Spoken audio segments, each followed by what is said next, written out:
नमस्कार, MSME finance की बात में आपका स्वागत है।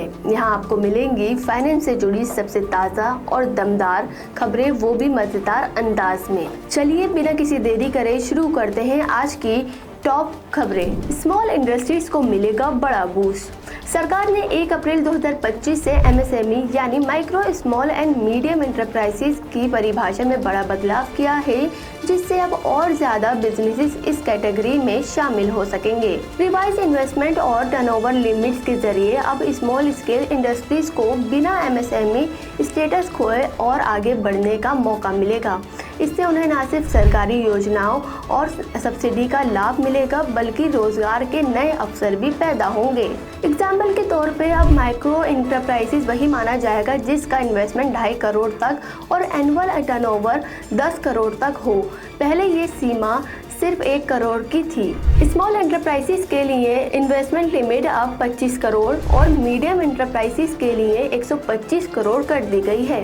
एक्सपर्ट का मानना है कि इस बदलाव से कई अच्छी परफॉर्मेंस वाली स्केल इंडस्ट्रीज को एमएसएमई स्टेटस से बाहर निकलने की चिंता नहीं रहेगी। ये रिफॉर्म एमएसएमई को स्केल अप करने, ज्यादा लोन एसेस करने और सरकारी प्रोक्यूरमेंट में भाग लेने का बेहतर मौका देगा। कुल मिलाकर ये बदलाव भारत के स्मॉल बिजनेस इकोसिस्टम को मजबूती देने और जॉब क्रिएशन में भी अहम रोल निभाएंगे। अफोर्डेबल हाउसिंग को बूस्ट, पीएसएल लोन लिमिट बढ़ाई दी गई। नए फिस्कल ईयर 2025-26 की शुरुआत के साथ ही आरबीआई ने प्राइवेटी सेक्टर लैंडिंग के नियमों में अहम बदलाव किए हैं।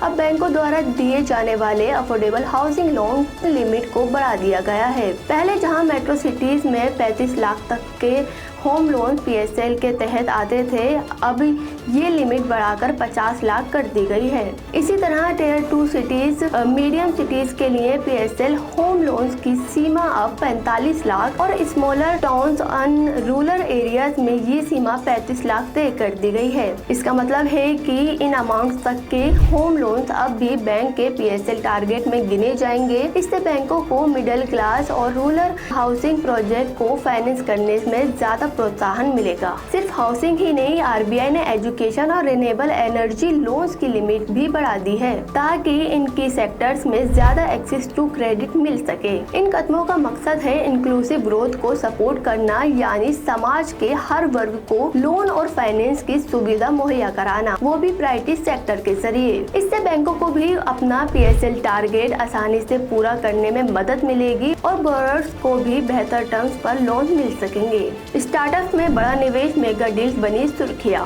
2025 की पहली तिमाही में भारत में प्राइवेट इक्विटी और वेंचर कैपिटल का फ्लो तेजी से बढ़ा है। इस दौरान कुल 270 स्टार्टअप डील्स में करीब 7.9 अरब डॉलर यानी 65 करोड़ से ज्यादा का निवेश हुआ। ये आंकड़ा पिछले साल की इसी अवधि से 8% ज्यादा है और पिछली तिमाही से बस 1% कम, यानी मार्केट एक्टिविटी बनी हुई है और इन्वेस्टर्स का भरोसा मजबूत दिख रहा है। इस क्वार्टर में हुए 18 मेगा डील्स, हर एक $100 मिलियन से ज्यादा ने सबसे ज्यादा अटेंशन खींचा। इसकी कंबाइंड वैल्यू रही 5.1 अरब डॉलर।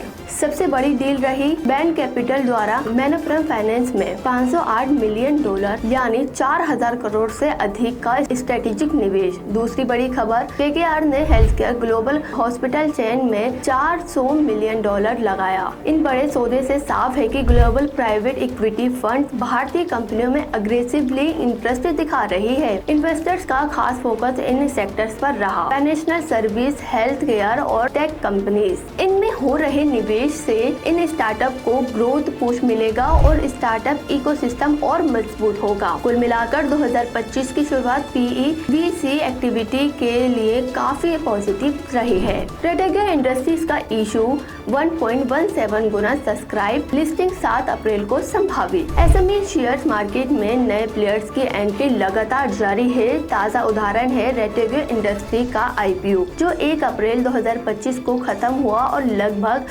3.17 गुना सब्सक्राइब हो गया। ये इशू कुल लगभग 15.5 करोड़ का था और इसमें पूरी तरह नए शेयर्स जारी किए गए। रिटेल इन्वेस्टर्स के लिए एक लॉट में 6000 शेयर्स थे, जिसकी कीमत करीब 1.5 लाख थी, जबकि HNI इन्वेस्टर को कम से कम 2 लॉट यानी 3 लाख का आवेदन करना था।